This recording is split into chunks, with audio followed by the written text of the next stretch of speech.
পৃথিবীতে তিনটা মসজিদ সবচাইতে সেরা, মনে রাখবেন। ইসলামিক জেনারেল নলেজ, এটা ইসলামিক সাধারণ জ্ঞান। পৃথিবীতে তিনটা মসজিদ সবচাইতে সেরা। বিশ্বনবী সব সময় দোয়া করতেন, ইয়া তুবা আলিশ শাম, ইয়া তুবা আলিশ শাম, শাম দেশের জন্য বরকত। আবার বিশ্বনবী বলতেন, আল্লাহুম্মা বারিক লানা ফি শামিনা, আল্লাহ আপনি আমার শাম দেশের উপরে বরকত দিয়েছে দেন। সুবহানাল্লাহ। এই শাম দেশের ভেতরে অনেক বরকত, কারণ এই শাম দেশের মধ্যে একটা মসজিদ আছে, মসজিদটার নাম হচ্ছে মসজিদুল আকসা। মসজিদটার নাম কি? এইটাকে বলা হয় সানিউল কিবলাতাইন, মুসলমানদের দ্বিতীয় কেবলা। বিশ্বনবী মক্কা থেকে মদিনাতে হিজরত করার পরে মদিনায় যে 16 মাস কিংবা 17 মাস ওই মসজিদুল আকসার দিকে হয়ে নামাজ পড়েছেন। সুবহানাল্লাহ। 17 মাস পরে আবার মসজিদুল আকসা থেকে কাবার দিকে বিশ্বনবীর কেবলা পরিবর্তন করে দিল কে? পৃথিবীতে তিনটা মসজিদ সবচাইতে সেরা, মনে রাখবেন। ইসলামিক জেনারেল নলেজ, এটা ইসলামিক সাধারণ জ্ঞান। পৃথিবীতে তিনটা মসজিদ সবচাইতে সেরা। কয়টা? এক নাম্বার হচ্ছে মসজিদুল আকসা। মসজিদের নাম কি? সুবহানাল্লাযী আসরা বিআবদিহি লাইলাম মিনাল মাসজিদিল হারামি ইলাল মাসজিদিল আকসা। প্রশংসা ওই আল্লাহর, যিনি তার নবীকে, যিনি তার বান্দাকে মেরাজের রাতে মসজিদুল হারাম থেকে মসজিদুল আকসায় ভ্রমণ করিয়েছেন। মেরাজের রাত্রিতে বিশ্বনবী ওই মসজিদটা ভ্রমণ করেছিলেন এবং বিশ্বনবী বলেছেন, খবরদার, স্পেশাল সওয়াবের নিয়তে, বিশেষ সওয়াব পাওয়া যাবে এই নিয়তে পৃথিবীর তিনটা মসজিদ ছাড়া আর কোনো মসজিদে সফর করা জায়েজ। তার প্রথম হলো মসজিদুল আকসা। এই মসজিদুল আকসার ভেতরে 1 রাকাত নামাজ পড়লে 500 রাকাতের সওয়াব দেয় কে? 2 নাম্বার মসজিদে নববী, বিশ্বনবীর কবর যেই মসজিদের মধ্যে রয়েছে, ওই মসজিদে 1 রাকাত নামাজ পড়লে 1000 রাকাত নামাজের সওয়াব দেয় কে? 3 নাম্বার মসজিদুল হারাম, যেই মসজিদুল হারামের মাঝখানে আল্লাহর ঘর রয়েছে, ওই ঘরে 1 রাকাত নামাজ পড়লে 1 লক্ষ রাকাতের সওয়াব আমলনামায় দিবে কে? আর যদি জামাতে পড়েন আরো 27 গুণ বেশি, তার মানে 1 রাকাতে 27 লক্ষ রাকাতের সওয়াব। সুবহানাল্লাহ কইবেন না? যাইতে মনে চায় সৌদি আরব, যাইতে মনে চায় মক্কা, যেতে মনে চায় মদিনাতে। বিশ্বনবী শুয়ে আছেন সেখানে, দেখা দাও রাসূলুল্লাহ,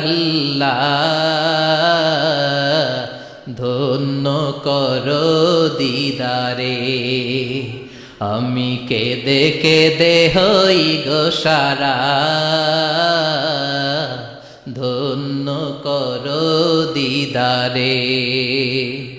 2 সাথীকে পাশে নিয়ে হায় ঘুমিয়ে আছো নিঝুম নিরালায়, আমি সইতে পারি না বিরহ জ্বালা, ধন্য করো দিদারে, ডেকে লও হাবিবাল্লাহ, ধন্য করো দিদারে। পড়েন আমিন। অসাধারণ কথামালা এই গানের, কিন্তু সামান্য একটু সমস্যা আছে। বিশ্বনবীর কাছে দিদার চাওয়া যায় না, দিদার চাইতে হবে কার কাছে? দেখা দাও মাবুদ আল্লাহ, ধন্য করো দিদারে, আমি কেঁদে কেঁদে হই গো সারা, ধন্য করো দিদারে। পড়েন আমিন। এজন্য বিশ্বনবীর দিদার আল্লাহর পক্ষ থেকে অনেক বড় নিয়ামত, কিন্তু দিদার বিশ্বনবী দিতে পারে না। দিতে পারে কে? বিশ্বনবী স্বপ্ন যুগে কাকে এসে ওনার নুরানি চেহারাটা দেখাবেন, এটা বিশ্বনবীর সিদ্ধান্তে নয়, একজনের সিদ্ধান্তে। তিনি কে? এজন্য বলতে হবে, ডেকে লও মাবুদ আল্লাহ। চিল্লা এখন ঠিক কিনা? এজন্য বিশ্বনবীর এই মসজিদে নামাজ পড়লে 1 রাকাতে 1000 রাকাতের সওয়াব, মসজিদুল আকসাতে পড়লে 1 রাকাতে 500 রাকাতের সওয়াব, আবার মসজিদুল হারামে 1 রাকাত নামাজ পড়লে 1 লক্ষ রাকাতের সওয়াব দিবে কে? তার মানে তিনের জৈতুন বলে আল্লাহ ফিলিস্তিনের কসম কেটেছেন। আর এই ফিলিস্তিনের মধ্যে মসজিদুল আকসা রয়েছে, যেটা বিশ্বনবীর মেরাজের স্টেশন। বিশ্বনবী মেরাজ করতে যে ওইখানে ব্রেক নিয়েছে, ওইখানে বিশ্বনবী ট্রানজিট নিয়েছে। ট্রানজিট চিনেন তো? আপনি সৌদিতে যদি উমরা করতে যান, সৌদি এয়ারলাইন্সে গেলে ডিরেক্ট ফ্লাইট, কিন্তু কাতার এয়ারওয়েজে গেলে, এমিরেটসে গেলে আপনাকে কাতারে ট্রানজিটে যেতে হবে, এমিরেটসে ট্রানজিটে যেতে হবে। বিশ্বনবীর মেরাজটাও হয়েছে এইভাবে। সরাসরি রব্বুল আলামিন বিশ্বনবীকে আল্লাহর আরশের টান দিয়ে একেবারে নিয়ে যায় নাই। বিশ্বনবীকে মক্কাতুল মুকাররমা থেকে প্রথমে বিশ্বনবীকে ইয়াসরিবে নেওয়া হয়েছে। বিশ্বনবী ওনার চাচাতো বোন উম্মে হানির ঘরে শোয়া ছিলেন। সাইয়েদনা জিব্রাইল ঘরের চালটা ফাঁকা করে বিশ্বনবীকে তুলে নিয়ে হাতিমে কাবার মধ্যে বসালেন। বিশ্বনবীর গলার নিচ থেকে শুরু করে নাভি পর্যন্ত এক টান দিয়ে ছিঁড়ে ফেললেন। বিশ্বনবীর কলিজাটাকে বের করলেন, জামজামের পানি দিয়ে বিশ্বনবীর কলিজাটাকে ধৌত করলেন। আবার কলিজা ঢুকিয়ে দিয়ে সেলাই করে দিলেন। বিশ্বনবীর পুরো জীবনীতে শুধুমাত্র কেবলমাত্র কয়েকজন সাহাবা বিশ্বনবীকে উদম গায়ে দেখেছে, মানে খালি গায়ে দেখেছে। যে সমস্ত সাহাবারা বিশ্বনবীকে খালি গায়ে দেখার সুযোগ পেয়েছে, তারা বলেছে আমরা বিশ্বনবীর গলা থেকে নাভি পর্যন্ত এই জায়গায় সেলাইয়ের দাগ দেখতে পেয়েছি। সাইয়েদনা জিব্রাইল গলা থেকে নাভি পর্যন্ত কেটে কলবটা বের করে জামজামের পানি দিয়ে ধুয়ে আবার সেট করে দিলেন। এরপর সেলাই করে দিলেন। এটাকে বলে শাক্কে সাদার, সিনা চাক। কি বলে? ডাক্তারি ভাষায় বলে ওপেন হার্ট সার্জারি। নাম শুনেন নাই? বিশ্বনবীর পুরো জিন্দেগিতে 2 বার এরকম ওপেন হার্ট সার্জারি হয়েছে। আল্লাহু আকবার। মেরাজের রাতে হাতিমে কাবা থেকে ওপেন হার্ট সার্জারি করে বিশ্বনবীকে সাইয়েদনা জিব্রাইল উড়িয়ে নিয়ে গেলেন একটা মরুর প্রান্তরে, ঘুটঘুটে অন্ধকার। সাইয়েদনা জিব্রাইল বললেন, ও নবী এই জায়গায় দোয়া করেন। বিশ্বনবী দোয়া করলেন। দোয়ার পরে জিব্রাইলকে বললেন, ও জিব্রাইল কোন জায়গায় রেখে দোয়া করতে বললা? জায়গাটা তো চিনলাম না। সাইয়েদনা জিব্রাইল বলে, নবী গো, কিছুদিন পরে আপনার এলাকা থেকে আপনি বিতাড়িত হবেন। আপনার এলাকা থেকে বিতাড়িত হয়ে যেই জায়গায় আপনি হিজরত করতে যাবেন, এই জায়গাটা হলো ওই জায়গা, হিজরতের জায়গা। জায়গাটার নাম হলো ইয়াসরিব। ইয়াসরিব মদিনার পূর্ব নাম হচ্ছে ইয়াসরিব। আবার সেখান থেকে বিশ্বনবীকে তুলে এক পাহাড়ের উপরে নেওয়া হলো। এগুলো মেরাজের রাতের ঘটনা। ওই পাহাড়ে নামিয়ে বলা হলো, ও নবী আপনি দোয়া করেন। তার মানে প্রথম স্টেশন মদিনা ইয়াসরিবে, দ্বিতীয় স্টেশন পাহাড়ের উপরে। ব্রেক নিচ্ছেন। ব্রেক নিয়ে নিয়ে বড় জার্নির জন্য বিশ্বনবীকে তৈরি করছে কে? কারণ একটু পরে এমন জোরে টান দিবে, 7 আকাশ ভেদ করে আল্লাহর আরশে চলে যেতে হবে। চিল্লা এখন ঠিক কিনা? পাহাড়ের উপরে নামিয়ে বললেন, ও নবী দোয়া করেন। বিশ্বনবী পাহাড়ের উপরে দোয়া করলেন।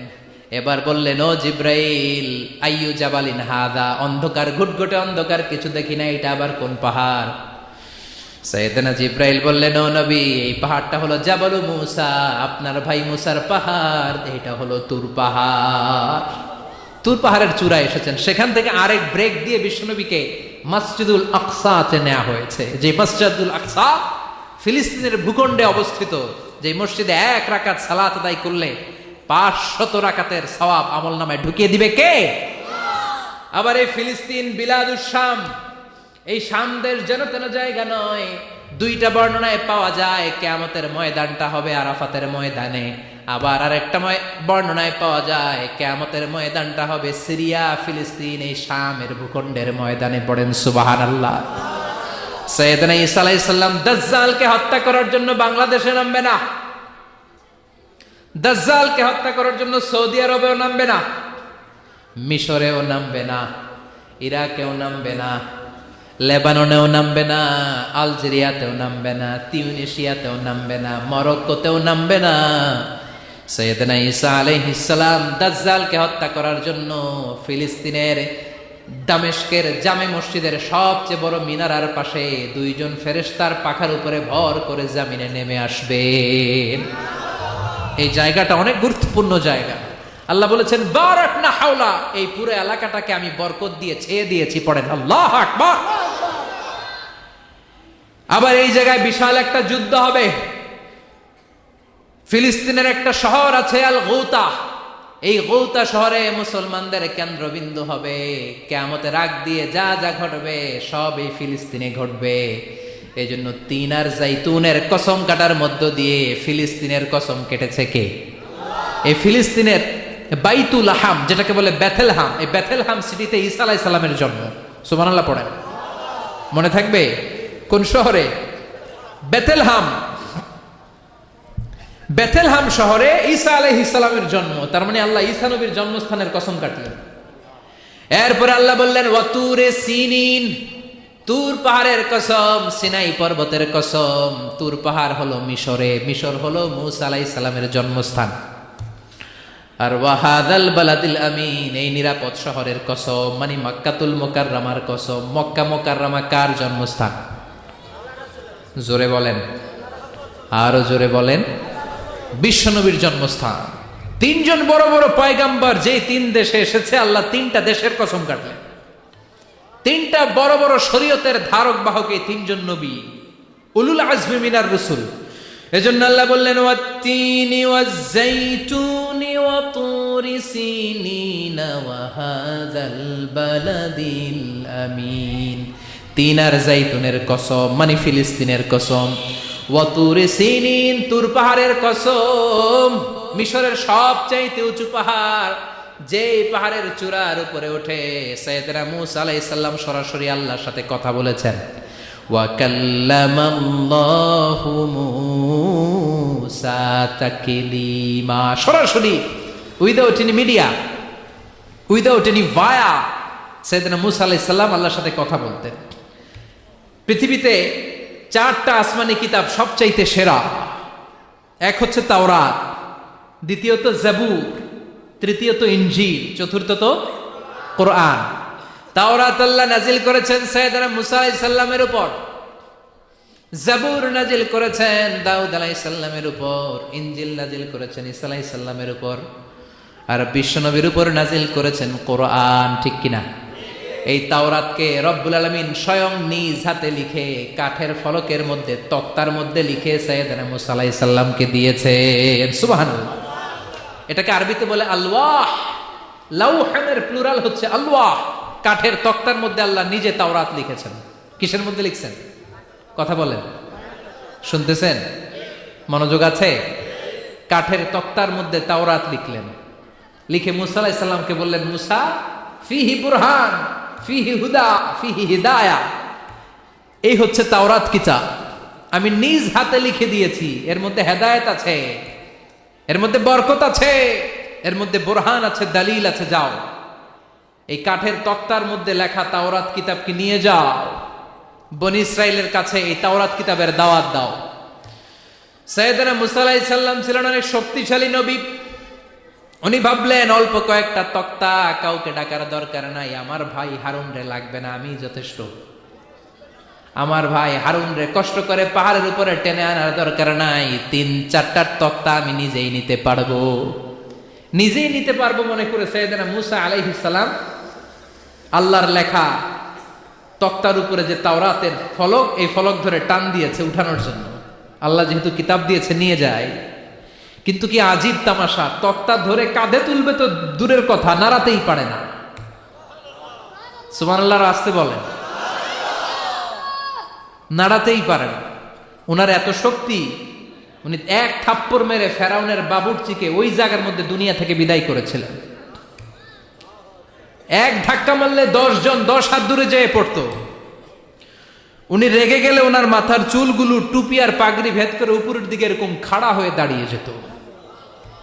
স্বয়ং মালাকুল মাউতকে থাপ্পড় মেরে চোখ কানা করে দিয়েছিলেন।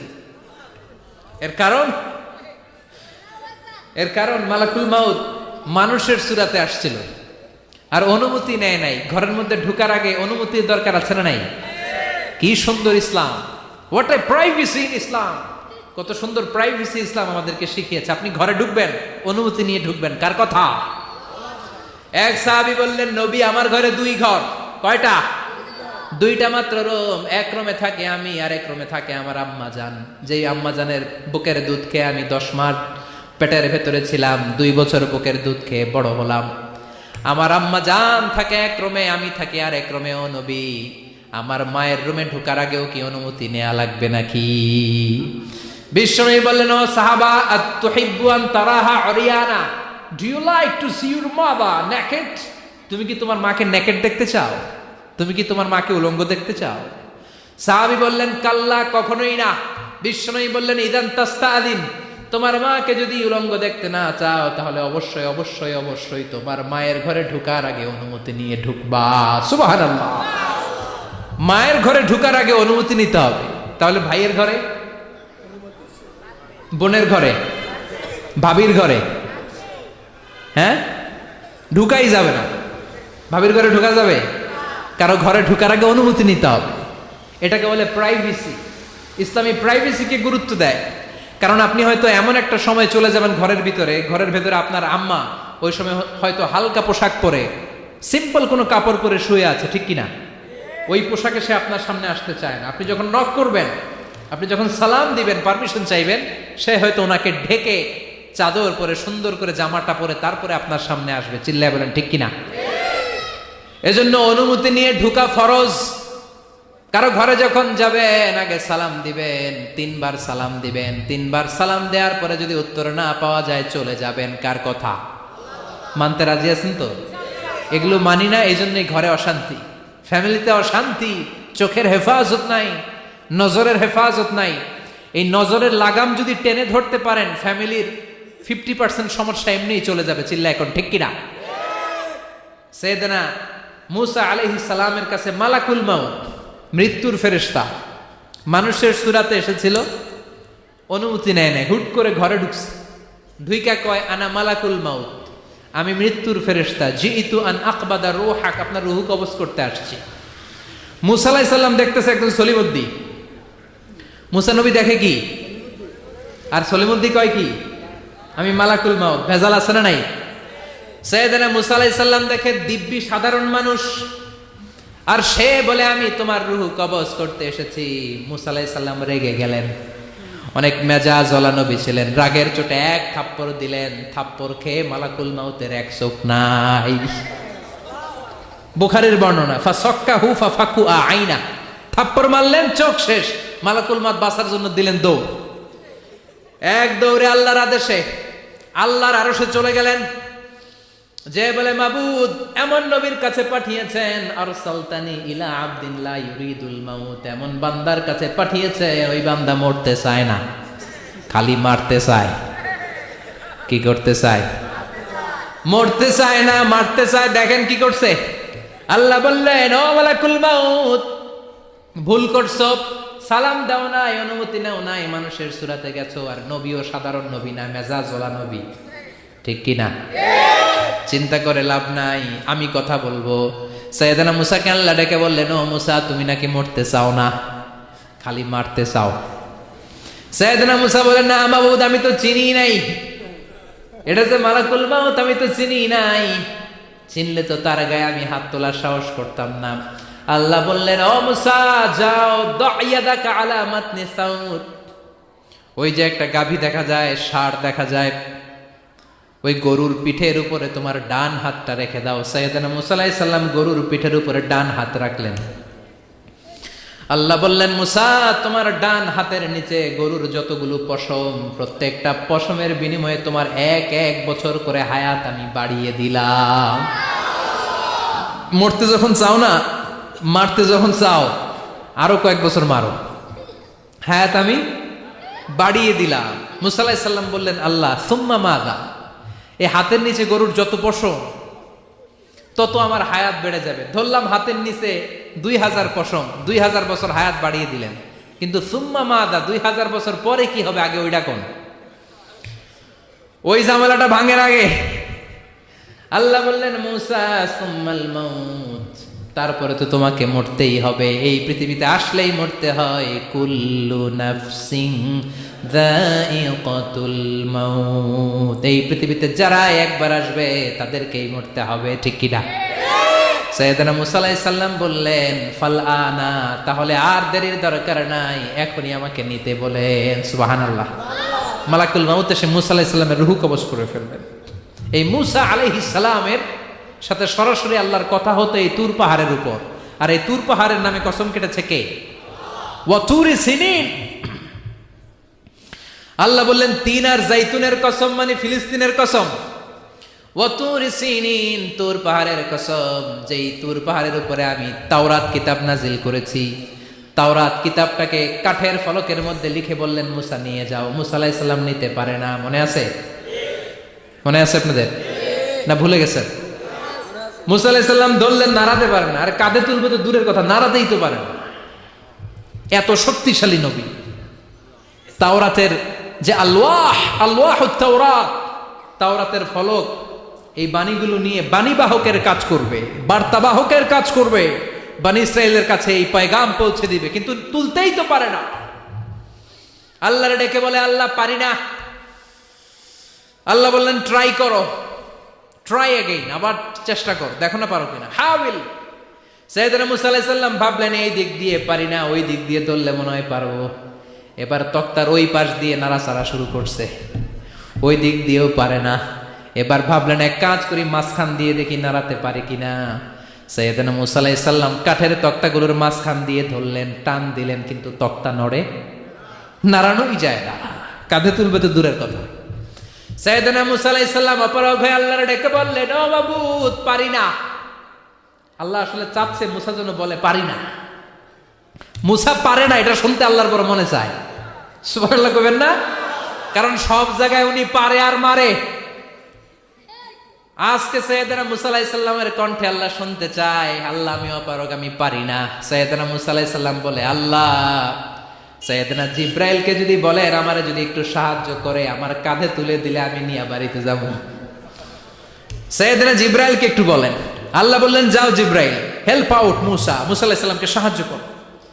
এবার সাইয়েদনা মুসা আলাইহিস সালাম ধরলেন এই দিকে, সাইয়েদনা জিব্রাইল ধরলেন এই দিকে। দুইজন মিলে তাওরাত লেখা কাঠের তক্তাগুলো উঠাতে চাইলেন, কিন্তু কি আজীব তামাশা, সাইয়েদনা জিব্রাইলও পারে না। সাইয়েদনা মুসা আলাইহিস সালাম বললেন, ও ভাই জিব্রাইল চলো জায়গা চেঞ্জ করি, তুমি এদিক দিয়ে ধরো, আমি ওই দিকে ধরি, আবার জোরসে টান মারো। দেশ গ্রামে কয় না জোরসে টান, হেইও সিস্টেমে দুইজন মিলে টানে, কিন্তু নাড়াতেই পারে না। আগে তো হাতে নিবে, তারপরে কাঁধে তুলবে, দুইজনেও পারে না। গায়ে যত জোর আছে সাইয়েদনা মুসা আলাইহিস সালাম জোরসে টান দিলেন, যত জোর, সব জোরকে একসাথে করে তিনি টান দিয়েছেন। টানের চোটে দেহের প্রতিটা লোমকূপ থেকে ঘাম বেরোতে শুরু করেছে। টানের চোটে রক টান খেয়ে যাচ্ছে, কোমরের রক ছিঁড়ে যাওয়ার অবস্থা, কিন্তু কাঠের ফলকগুলো নাড়ানো যায়। সাইয়েদনা মুসা আলাইহিস সালাম বললেন, আল্লাহ জিব্রাইলও পারে না। জিব্রাইলের সাথে হাজার হাজার সহকারী ফেরেশতা, তাদেরকে একটু বলেন হেল্প করার জন্য। সুবহানাল্লাহ পড়েন। হাজার হাজার ফেরেশতা তুর পাহাড়ের উপর সবাই মিলে জোরে জোরে টান দেয়, জোরে জোরে টান দেয়। সবাই মিলে চেষ্টা করে তাওরাত লেখা ফলক এক প্রান্ত থেকে আরেক প্রান্ত কোনো জায়গা দিয়ে ধরে 1 ইঞ্চি নাড়াতে পারে না। এই অবস্থা দেখে আল্লাহ বললেন, ঘটনা কি? আল্লাহ পারি না। সাইয়েদনা মুসা আলাইহিস সালাম কি বলে? আল্লাহ পারি না। আল্লাহ বললেন, মুসা এই ফলকগুলোর এত ওজন নয়, কাঠের এই তক্তাগুলোর এত ওজন নয়, কিন্তু এই কাঠের তক্তার মধ্যে যে বাণীগুলো লেখা হয়েছে, বাণীগুলো কার? এটা আমার বাণী, আমার কথা। এই জিনিসটা বোঝানোর জন্য আমি এটার ওজনকে ভারী করে দিয়েছি। এবার জিব্রাইলের সহকারী ফেরেশতা লাগবে না, জিব্রাইলের সহযোগিতা লাগবে না, তোমার গায়ে আমি যেই জোর দিয়েছি, টান দিয়ে দেখো সবগুলারে কাঁধে তুলে নিতে পারবা। সাইয়েদনা মুসা আলাইহিস সালাম এবার বিসমিল্লাহ বলে সবগুলো তাওরাত লেখা কাঠের তক্তাগুলো কাঁধে নিয়ে এক দৌড়ে বাড়ি। আল্লাহু আকবার। যেই পাহাড়ের উপর এই তক্তা টানাটানির ঘটনা ঘটেছে, পাহাড়টার নাম, এজন্য আল্লাহ বললেন, ওয়াত-তিনি ওয়াজ-যাইতুনি ওয়া তুরি সিনিনা ওয়া হাযাল বালাদিল আমিন। তিন আর জাইতুনের কসম, তুর পাহাড়ের কসম। আবার তুর পাহাড়ের মধ্যে নূরের তাজাল্লি দিয়েছে কে? ফালাম্মা তাজাল্লা রাব্বুহু জাআলাহু দাক্কান ওয়া খাররা মূসা সাঈকা।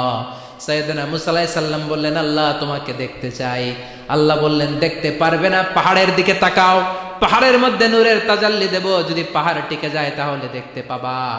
আল্লাহ যখন তুর পাহাড়ের উপর তাজাল্লি মেরেছেন, পাহাড় ভেঙে খান খান হয়ে যায়, সাইয়েদনা মুসা আলাইহিস সালাম বেহুশ হয়ে যায়।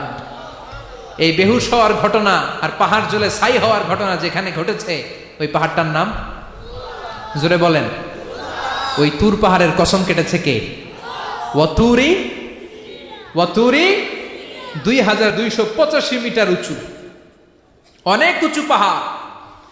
আবার ইয়াজুজ মাজুজ যখন পৃথিবীতে আক্রমণ করবে, ইন্না ইয়াজুজ ওয়া মাজুজ মুফসিদুনা ফিল আরদ, তামাম জাহানে ইয়াজুজ মাজুজ যখন আক্রমণ করবে, তামাম পৃথিবীটাকে যখন লন্ডভন্ড করে দিবে, সাইয়েদনা ঈসা আলাইহিস সালাম মুমিন বান্দাদেরকে নিয়ে যেই পাহাড়ের উপর আশ্রয় নেবেন সেটা হলো এই তুর পাহাড়। সুবহানাল্লাহ। ঈসা আলাইহিস সালাম মুমিনদেরকে নিয়ে এক পাহাড়ে চলে যাবেন এই ইয়াজুজ মাজুজের অত্যাচার থেকে বাঁচার জন্য। এদেরকে ইংরেজিতে বলে Gog Magog. If you search in Google by writing Gog and Magog, আপনি পেয়ে যাবেন ইয়াজুজ মাজুজের কাহিনী। হাত্তা ইযা ফুতিহাত ইয়াজুজ ওয়া মাজুজ ওয়া হুম মিন কুল্লি হাদাবিন ইয়ানসিলুন, লক্ষ লক্ষ ইয়াজুজ মাজুজের বাহিনী আসবে। এই ইয়াজুজ মাজুজের বাহিনীর অত্যাচার, অবিচার, অনাচার, জুলুম থেকে, মারামারি থেকে বাঁচার জন্য মুসলমানরা ঈসা আলাইহিস সালামের নেতৃত্বে যেই পাহাড়ের উপর আশ্রয় নিবেন, ওই পাহাড়ের নাম হলো তুর পাহাড়। ওই পাহাড়ের নাম কি? কোরআনে অনেকবার আল্লাহ তাআলা এই তুর পাহাড়ের কথা বলেছেন। আমি নিজে এই তুর পাহাড়ের চূড়ায় উঠেছি 2 বার। পাথরের পাহাড়, মাঝরাতে উঠতে হবে।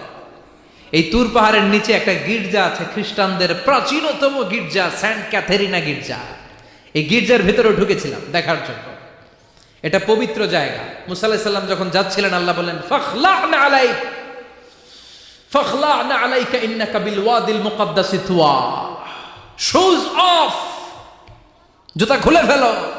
মুসা জুতা খুলে ফেলো। ইন্নাকা বিল ওয়াদিল মুকদ্দাসি তুয়া, you are in very holy valley, very sacred valley. একটা পবিত্র উপত্যকায় তুমি এসেছো। এর চাইতে উন্নত এবং পবিত্র উপত্যকা আমি মহাবিশ্বে কোথাও সৃষ্টি করি নাই। চিল্লায় পড়েন সুবহানাল্লাহ। মাঝরাতে এই তুর পাহাড়ে উঠতে হয়, ব্যাকপ্যাক নিয়ে যেতে হয়, সেখানে পানি টানি খাবার দাবার নিয়ে ওঠা লাগে। 3-4 ঘন্টা লাগে উঠতে, নামতে আবার 3-4 ঘন্টা। সকালে 10টা-11টার পরে আর তুর পাহাড়ে থাকা যায় না, কারণ আমাদের বাংলাদেশের পাহাড়গুলো মাটির পাহাড়, তুর পাহাড় হচ্ছে পাথরের পাহাড়। পাথরের পাহাড়ে যখন সূর্যের আলো লাগে, পাথরের পাহাড় গরম হয়ে যায়। আমরা মাঝরাতে উঠতে শুরু করলাম। আমরা যখন উঠতেছি দেখলাম খ্রিস্টিয়ান কমিউনিটির একটা গ্রুপ, তারাও উঠছে, ইহুদিদের একটা গ্রুপও উঠছে, কারণ এটা 3 ধর্মের লোকদের কাছে তীর্থস্থান। এই তুর পাহাড়ের চূড়ায় ছোট্ট একটা মসজিদ আছে, 7-8 জন নামাজ পড়া যায়। খ্রিস্টানদের একটা গির্জা আছে, ইহুদিদের একটা সিনাগগ আছে। ফজরের সময় উঠলাম, পুরো সিলসিলাতুল জিবা তুর পাহাড় দেখলাম, অবাক হলাম। এই পাহাড়ে বিশ্বনবী মেরাজের রাতে নেমে দোয়া করেছেন, ঠিক কিনা?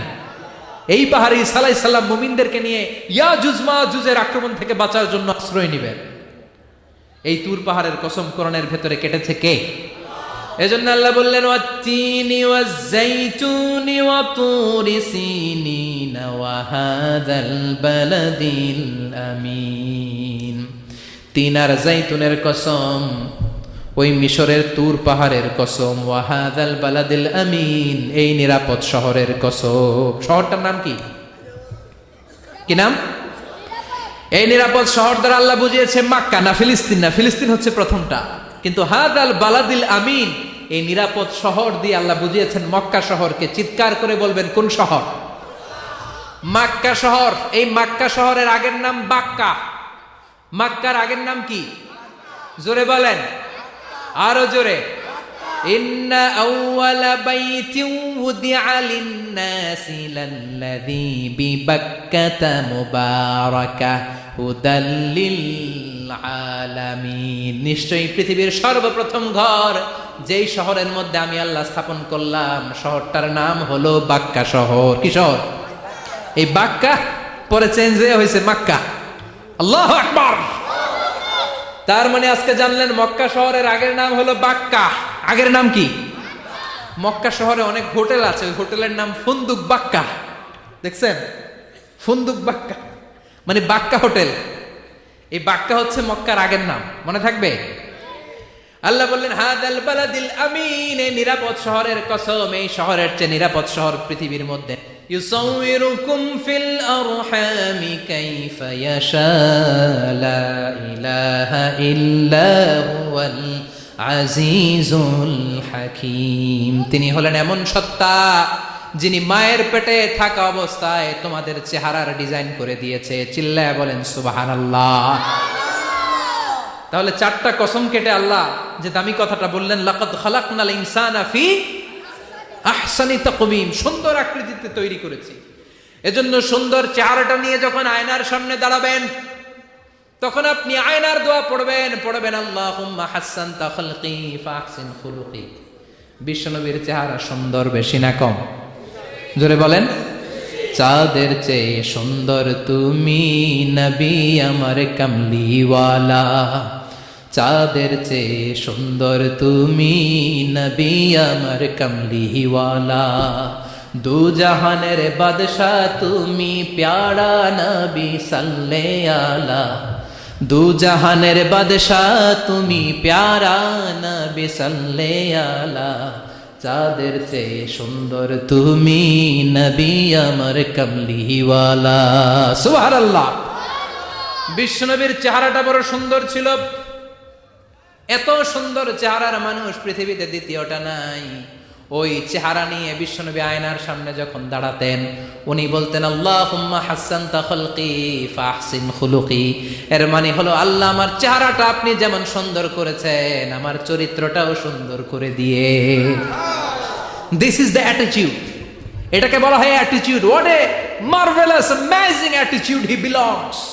বিশ্বনবীর কি সুন্দর অ্যাটিটিউড ছিল। সুন্দর চেহারা নিয়ে আয়নার সামনে দাঁড়িয়ে তিনি বলতেন, আল্লাহ আমার চেহারাটা যেমনি সুন্দর করেছো, আমার চরিত্রটাকেও সুন্দর করে দাও। আমার বাহিরটা যেমন সুন্দর, আল্লাহ আমার ভেতরটারেও সুন্দর করে দিও। পড়েন আমিন।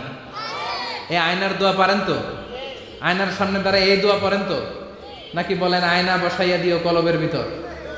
এগুলো বলবেন? পড়েন আল্লাহুম্মা হাসসানতা খালকি ফাহসিন খুলুকি, আল্লাহুম্মা হাসসানতা খালকি ফাহসিন খুলুকি।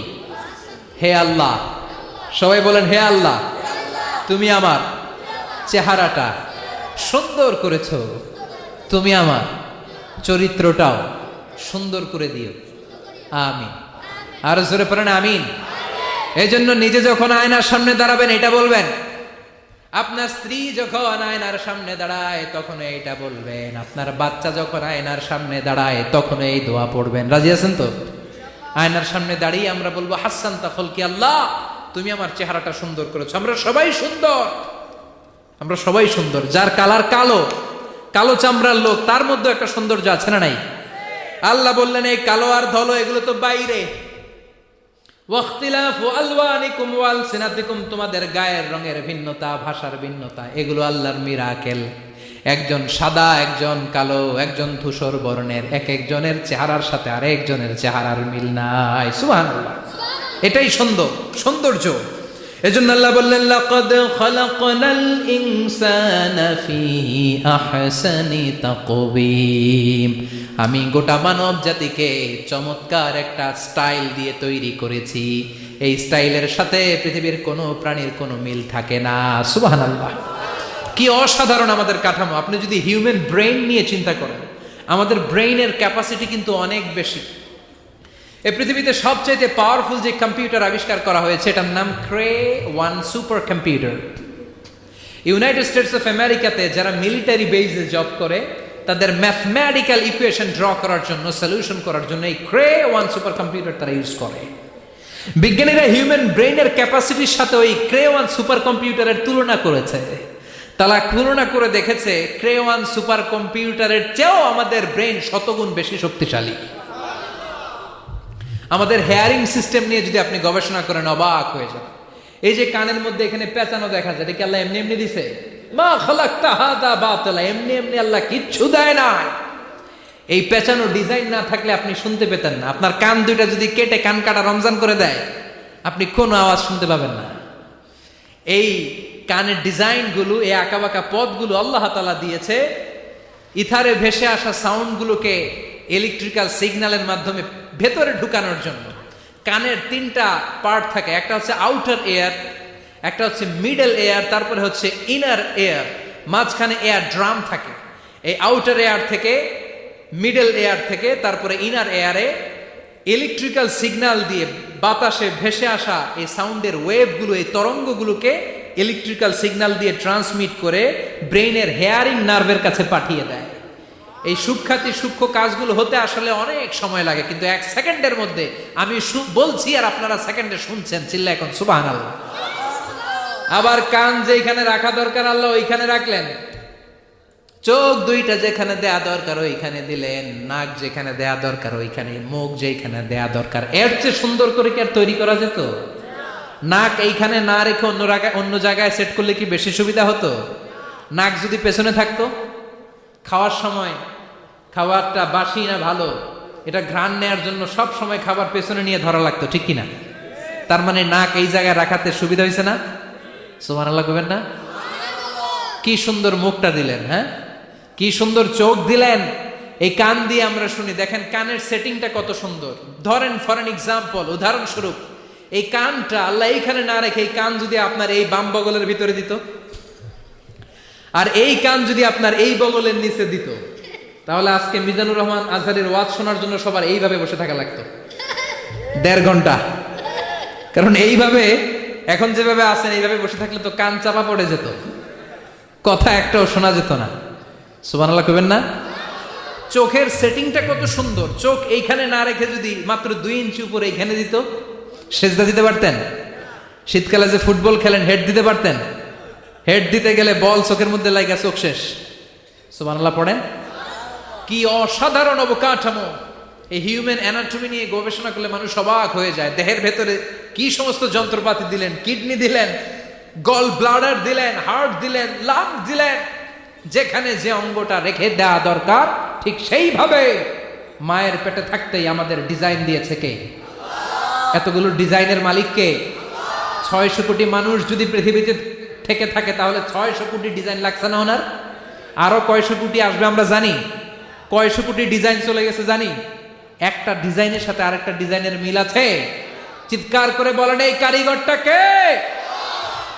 এজন্য আল্লাহ বলেন 4টা জিনিসের কসম কেটে তোমাদেরকে আমি যেটা বলবো শোনো। লাকাদ খালাকনাল ইনসানা ফি আহসানি তাকওয়িম।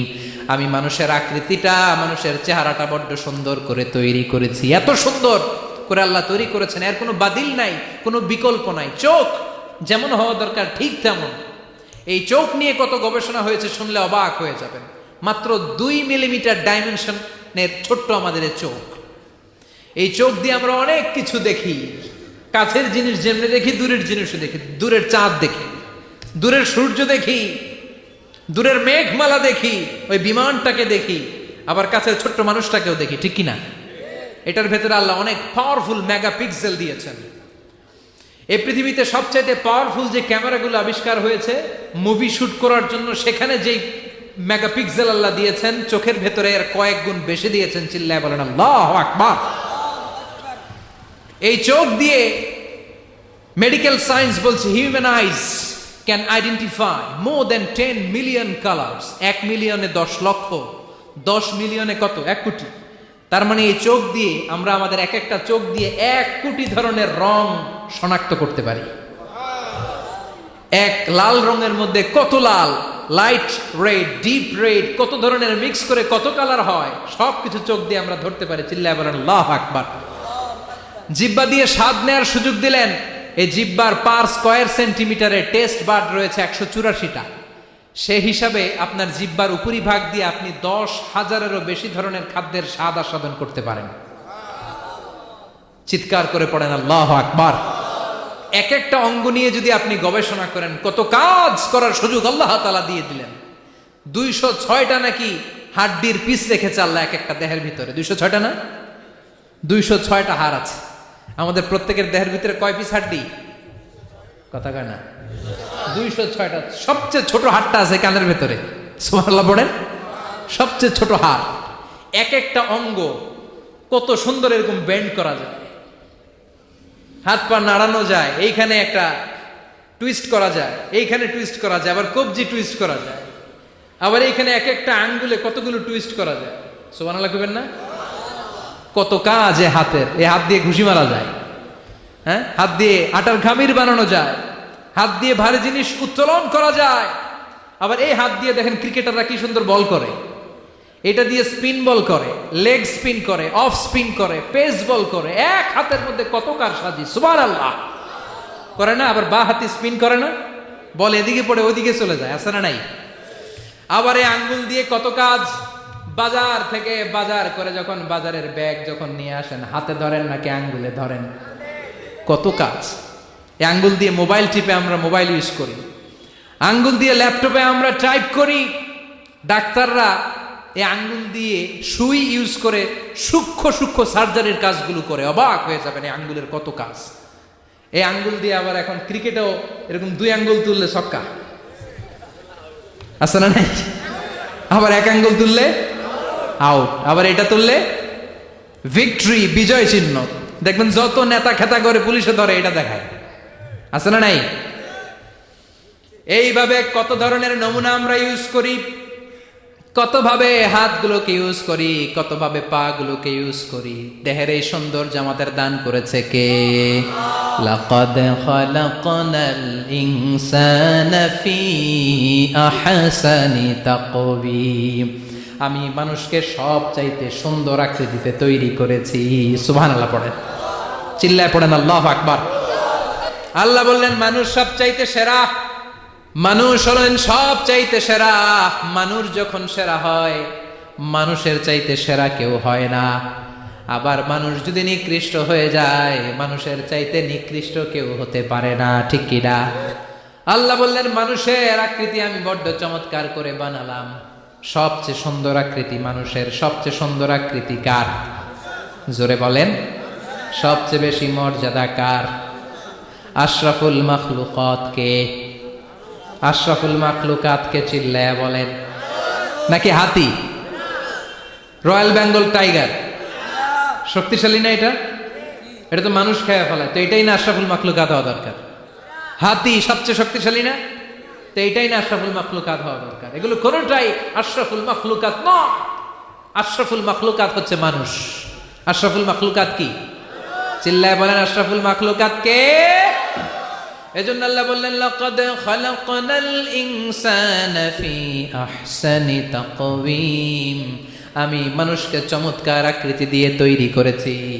সুম্মা রাদাদনাহু আসফালা সাফিলিন।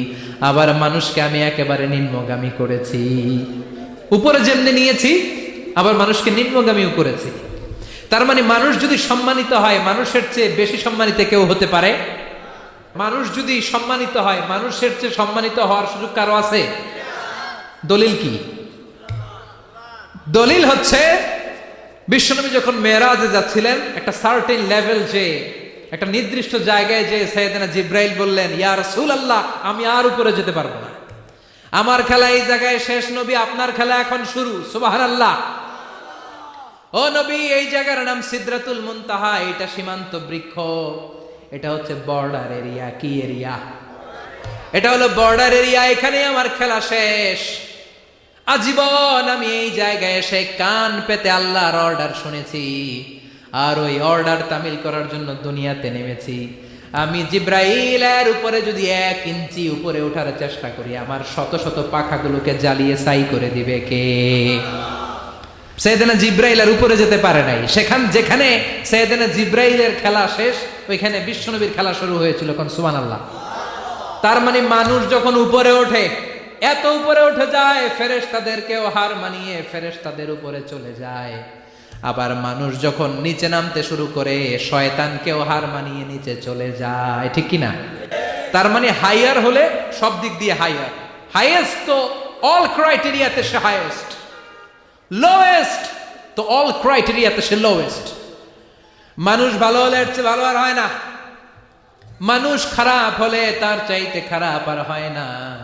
এজন্য আল্লাহ বললেন সুম্মা রাদাদনাহু আসফালা সাফিলিন।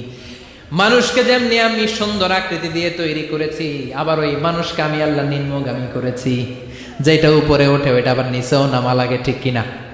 কোন কোন তাফসীরে মুফাসসিরিনে ইকরাম বলেছেন আসফালা সাফিলিন দিয়ে বার্ধক্যকে বোঝানো হয়েছে। যৌবনে মানুষের চেহারার সৌন্দর্য বেড়ে যায়। যৌবন যখন ঠিকড়ে পড়ে, একজন তাগড়া যুবক তার চেহারার মধ্যে যে সৌন্দর্য, ওই ছেলেটাই যখন বুড়ো হয়ে যায় তার চেহারার দিকে কেউ তাকাতে চায় না। রং ধরা যৌবন জং ধরে নাই, জং ধরে শেষ, ঠিক কিনা? আবার কোন কোন মুফাসসির বলেছে না, এটা নৈতিক অধপতন। সুম্মা রাদাদনাহু আসফালা সাফিলিন। মানুষ যখন নিম্নগামী হয়, সবচেয়ে খারাপ হয়ে যায়। এই মানুষের মধ্যে যখন নেফাকি দেখা দেয়, মানুষ যখন মুনাফিক হয়ে যায়, সবচেয়ে খারাপ হয়ে যায়। মুনাফিকের চরিত্র যখন একজন মানুষের মধ্যে সে ধারণ করে, নিচে যেতে যেতে এত নিচে সে চলে যায়, শয়তান দেখে অবাক হয়ে যায়। শয়তান দেখে মনে মনে কয়, এইটাই যদি দুনিয়ায় আইবো, আমারে আল্লাহ বানাইছে কেন? কথা বুঝতে পারছেন? মানুষ এত নিচে যায়, শয়তান অবাক হয়ে বলে, এইটাই যদি দুনিয়াতে থাকবে তো আমি তৈরি হইলাম কেন? আমি শয়তান হইলাম কেন? এজন্য মানুষ ভালো হলে সবচেয়ে ভালো, খারাপ হলে সবচাইতে খারাপ। তার কারণটা কি? মানুষ যখন খারাপ হয় পশুর চাইতেও খারাপ হয়ে যায়। জোরে বলেন ঠিক কিনা? আমরা বলি না তুই পশুর চাইতেও অধম। মানবিকতা হারিয়ে যখন মানুষ অন্যায় কাজ করে, তখন আমরা বলি তুই পশুর চাইতেও অধম, ঠিক কিনা? এজন্য বলা হয় জনসংখ্যা বাড়ছে, মানুষ বাড়ছে না। বাড়ছে জনসংখ্যা, বাড়ছে কি মানুষ? বাড়ছে নাকি? মানুষ নাই। এই দুনিয়া এখন তো আর সেই দুনিয়া নাই। মানুষ নামের মানুষ আছে, দুনিয়া বোঝায়। সেই মানুষের ভিড়ে আমার আসল মানুষ নাই। এই দুনিয়া এখন তো আর সেই দুনিয়া নাই। মানুষ নামের মানুষ আছে, দুনিয়া বোঝায়। সেই মানুষের ভিড়ে আমার আসল মানুষ নাই। আসল মানুষের বড় অভাব। এজন্য বাড়ছে জনসংখ্যা, মানুষ বাড়ছে না। মানুষ যখন খারাপ হয়ে যায়, পশুকেও হার মানায়। আল্লাহ বলে উলাইকা কাল আনআম বাল হুম আদাল উলাইকা হুমুল গাফিলুন। কারণ একটা সিংহ কখনো আর একটা সিংহকে মারে না। খেয়াল করে বুঝেন, সিংহ কোনোদিন সিংহ মারে নাকি? বাঘ বাঘ মারে নাকি? হাতি কোনোদিন হাতি মারে নাকি? কিন্তু মানুষ মানুষকে মারে, ঠিক কিনা?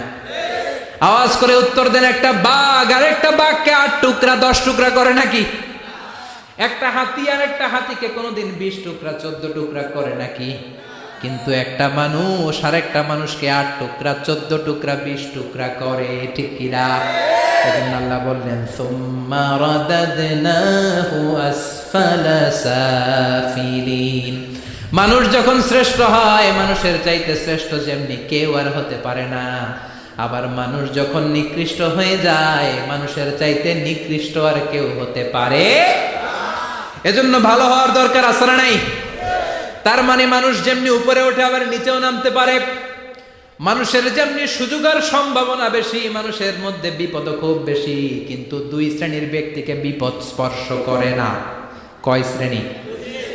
আরো জোরে বলেন।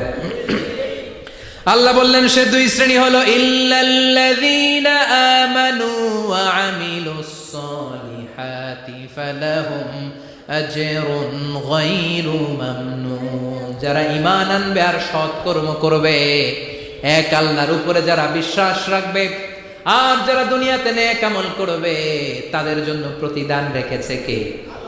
তাদেরকে জান্নাত দেওয়ার জন্য প্রস্তুত হয়ে আছে আল্লাহ। জোরে কোন ঠিক কিনা? ওই জান্নাতে ঢোকার ইচ্ছা আছে না নাই? জান্নাতে যেতে চান তো আপনারা? যেতে চান না কারা কারা? হাত তোলেন তো। জান্নাতে যেতে রাজি আছেন? রাজি আছেন সবাই? আল্লাহ এই দুনিয়াতে তুমি যেমনি আমাদেরকে একত্রিত করলা, জান্নাতের ময়দানেও তুমি আমাদেরকে একত্রিত করে দিও, পড়ে না আমিন। জান্নাতেও যেন আমরা এভাবে বসে বসে তাফসিরুল কোরআনের ময়দানে থাকতে পারি, তুমি তৌফিক দাও, চিল্লায় পড়ে না আমিন। এজন্য আল্লাহ বললেন বিপদ মুক্ত হতে চাইলে দুইটা কাজ করতে হবে। এক হলো ইল্লাল্লাযীনা আমানু, ঈমান আনতে হবে কার উপরে? জোরে বলেন কার উপরে? ঈমানের পথে অবিচল থেকে আমার মরণ যেন হয়, তোমারই কাছে মিনতি আমার, তোমারই কাছে মিনতি আমার, মহামহিম দয়াময়, ঈমানের পথে অবিচল থেকে আমার মরণ যেন হয়, পড়েন আমিন। আর জোরে আমিন। এজন্য আল্লাহ বললেন প্রথম শর্ত হলো ঈমান আনতে হবে। ওই ঈমানের মধ্যে শিরকের মিশ্রণ থাকতে পারবে না। শিরক ছাড়া পাক্কা মুমিন হয়ে যদি আমার দরবারে আসো, জান্নাতুল ফেরদাউসের দরজা তোমার জন্য খুলে দিবে কে? দুই নম্বরে ওয়া আমিলুস সলিহাত, নেক আমল যদি করতে পারো, ঈমান আর নেক আমল এই দুইটার গ্যারান্টি যদি দিতে পারো, জান্নাতের গ্যারান্টি দিবে কে? এরপর আল্লাহ বললেন ফামা ইউকাযযিবুকা বা'দু বিদ্দীনি আলাইসাল্লাহু বিআহকামিল হাকিমিন। এত সুন্দর সুন্দর চারটা কসম দিয়ে ওয়াজ নসিহত করার পরে ও নবী, কারা আখিরাতকে অস্বীকার করে, কারা জান্নাত এবং জাহান্নামকে অস্বীকার করে, ও নবী আমি আল্লাহ কি শ্রেষ্ঠতম বিচারক নই? আলাইসাল্লাহু বিআহকামিল হাকিমিন। আল্লাহ এখানে আপনাদেরকে প্রশ্ন করেছে, কি করেছে? কথা বলেন, কি করেছে? He put a question to the audience. Allah just put a question to the listener. শ্রোতাদের কাছে আল্লাহ একটা প্রশ্ন রেখে দিয়েছে। 8টা আয়াতের সূরাতুত তিন যখন আপনি পড়ে শেষ করলেন, আল্লাহ একটা প্রশ্ন দিয়ে শেষ করবেন। আল্লাহ বললেন আলাইসাল্লাহু বিআহকামিল হাকিমিন, আমি আল্লাহ কি শ্রেষ্ঠ বিচারক নই? আল্লাহ কি শ্রেষ্ঠ বিচারক নন? আমরা বললাম বালা, অবশ্যই আল্লাহ আপনি শ্রেষ্ঠ বিচারক। আবু দাউদের বর্ণনা, বিশ্বনবী বলেন কেউ যদি সূরাতুত তিন পড়া শুরু করে, পড়তে পড়তে পড়তে পড়তে শেষ আয়াতে যখন চলে আসে, সে যখন পড়ে আলাইসাল্লাহু বিআহকামিল হাকিমিন, এর মানে হলো আমি আল্লাহ কি শ্রেষ্ঠ বিচারক নই? আমি আল্লাহ কি আহকামুল হাকিমিন নই? সূরাতুত তিনের শেষ আয়াতে যখন কেউ পৌঁছে যায়, সেজন্য আল্লাহর প্রশ্নের জবাব দিয়ে তারপরে সূরাটা শেষ করে। সেজন্য বলে বালা ওয়া আনা আলা যালিকা মিনাশ শাহিদিন, ও আল্লাহ আমি সাক্ষ্য দিলাম অবশ্যই আপনি আহকামুল হাকিমিন, আপনি শ্রেষ্ঠ বিচারক। কারণ আল্লাহর চাইতে শ্রেষ্ঠ বিচারক আর কেউ আছে নাকি? সব বিচারকের বড় বিচারক কে? সবচেয়ে বড় বিচারপতির নাম কি? দুনিয়ার বিচারপতিদের বিচার করবেন যে বিচারপতি, ওই বিচারপতির নাম কি? আলাইসাল্লাহু বিআহকামিল হাকিমিন, আমি কি শ্রেষ্ঠ বিচারক নই? আল্লাহর প্রশ্ন। Of course you are the জাজ অফ অল জাজেস, আল্লাহ হচ্ছে সব বিচারকের শ্রেষ্ঠ বিচারক। কারণ আল্লাহর বিচারে কোনো দুই নাম্বারই নাই, আছে নাকি? আল্লাহর বিচারে কোনো জুলুম নাই, আছে নাকি? আল্লাহর বিচারের ময়দানে ঘুষ দেওয়ার সিস্টেম নাই, আছে নাকি?